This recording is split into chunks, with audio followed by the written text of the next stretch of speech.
Hi there, welcome to my channel. Today we're going to be talking about how to reverse a linked list. It can be very confusing, this one, but I have created a visualization. Look at this one. This is not just created for this problem. I have this for every one of the data structures and algorithms for HackerRank. All you need to do is just read through to understand what's going on. Maybe reset it if you have already used it, and then build the list and let it auto-reverse. It will show you how the code is running and what it is doing, but you will understand this way better when I run you through the solution. So let's jump into it. For this one, if you want to get it, it's in my GitHub repository. The link is down in the description. Make sure you star and watch the repository as new videos will be coming in. So let's jump into this. For those regulars in my channel, you will know that I have HackerRank in white and I have a Jupyter Lab in black. This one helps me explain the problem and write down the solution. Today, we're looking at the reverse a linked list problem. This is one of the easier ones, and I'll do my best to make it really easy for you to understand. So let's jump into it. The problem description is pretty easy. Given the pointer to the head node of a linked list, change the next pointers of the node so that their orders is reversed. Essentially, this is what we're doing. As an example, if you've got 1, 2, 3, and null, which is your linked list, you want to create 3, 2, 1, and then null. This is literally what we have to do. There is a bit of code that is already written for you. If you drop that chevron, you will see that there's a bit of code. I will actually copy this right now. I will not really need it, but I will copy it and bring it into my Jupyter notebook just in case. Paste it here, run it, and then I'll minimize it so that I don't really have to see it. And then down here, there is the function that I will have to complete. It's called reverse, and all it needs is just a linked list. So you feed it a list, and it just gives you the reverse. That's the code we have to write. I'll just write the word pass here so that I can run it. Otherwise, it will give me an error. Before I run you through, let's look at the input format. The user will give us the number of tests. So that comes from the variable test. And then each test case has the following format. First line contains the number n, which is the number of elements in the linked list. That comes from here. So if the user says 5, there will be 5 nodes in this linked list like that. And then each of the next n lines contains an integer, which will be coming from here, the data values of the elements in the linked list. So let me scroll down and I'll show you one by one here. For example, this is the number of tests, which satisfies this variable. Then there are 5 nodes in this linked list, which will come from here. That one maps to there. And then 1, 2, 3, 4, 5 is 1, 2, 4, 5, and then null, which is the end of the linked list. So this is what it will look like, but the output we have to generate is going that way. So getting 5, 4, 3, 2, and 1, and then null. So essentially, we will have reversed the order. Let me start explaining how I think about this, because I understand it's an easy problem. What you really need to get the rationale of which one do I do first? Let's look at it. I have a linked list that has 5 nodes in it already. That's number 4 and that's number 5. And it has a head that is null, and it has a tail that is null because there is nothing before them. And there's 1, 2, 3, 4, and 5 here. They are pointing to the next all the way. They're all going to the right. And my mission is to reverse the order to go that way, all the way to the left. Now, what I want to do, I want to create 3 containers, if you like. I'm going to create a container, and I'm going to call it previous, another container for current, and then another container for next. If I have these 3 containers, I can always remember what am I looking at right now, which is your current, what is before the current, and what is after the current.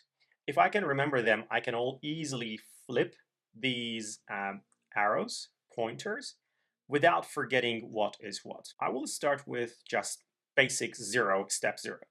I will set the current as the head, right, to say this is where I'm starting.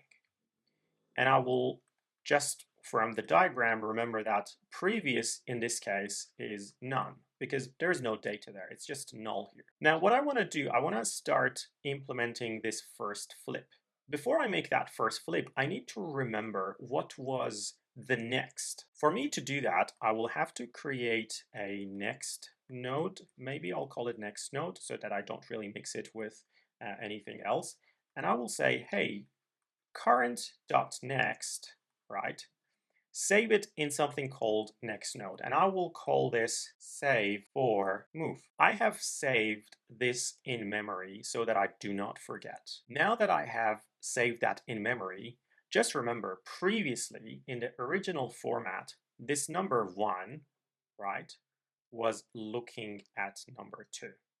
I want to flip that right now. So what I will do, I will say, instead of current dot next looking in here, I want it to look at here. Well, what is that here? That's called prev.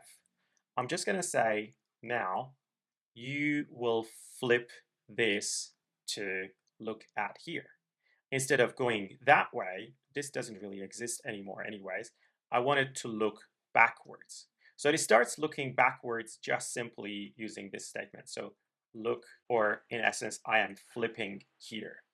Once I have done the flip, I just need to move forward because I have done the flip. Now I need to move all these 3 containers to the next one.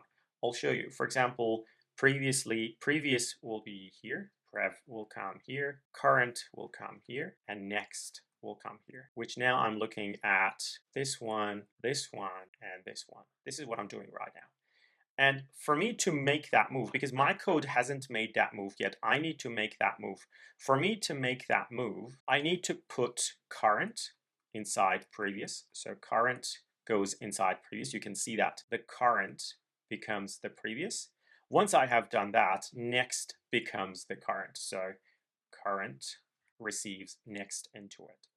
This way, I will have moved from these 3 to the next 3. And if I iterate over this, I will be able to move to the next 3, and I will be able to move to the next 3 all the way until I hit null. And this is a key thing to remember. When you hit null, that means that you are at the end of this linked list, which is very important. I will try to put this into code right now. Let me clear this screen, and I'll go back up in here, and I will try to fill in here with exactly what I said.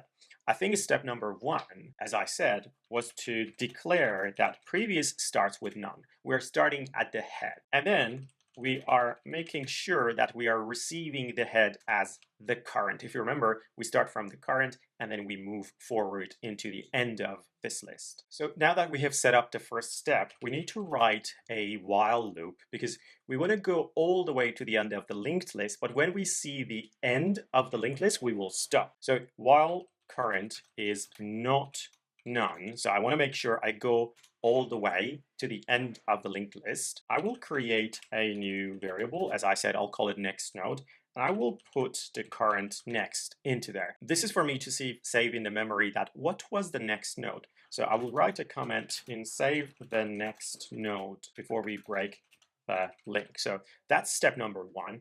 Now that we have done it, let's just flip the pointer to go in the reverse direction. For flipping, I will have to say current.next goes to previous. So the pointer, instead of going that way, will now go that way. That's the flip operation.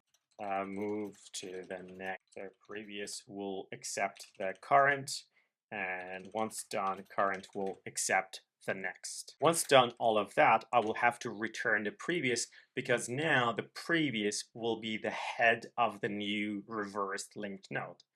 What I will do, I'll copy all of this and I'll bring it into HackerRank. Let me just make this a bit nice and big. So drop that down, replace it here. Let me just make sure everything is nicely indented and I'll press run code. Keep my fingers crossed. Line is not none. I made a mistake. This should be is not none, not in not none. Okay, run the code again. Yep, test cases are successful. If I submit the code, all test cases are successful. Let me go back and fix this one as well because you will get it in GitHub and save it. All right, I really hope that you enjoyed this video. If you did, hit the thumbs up and subscribe to my channel. And make sure you visit the GitHub repository because there's a lot of material that you can actually use to learn this problem. Thank you and see you later.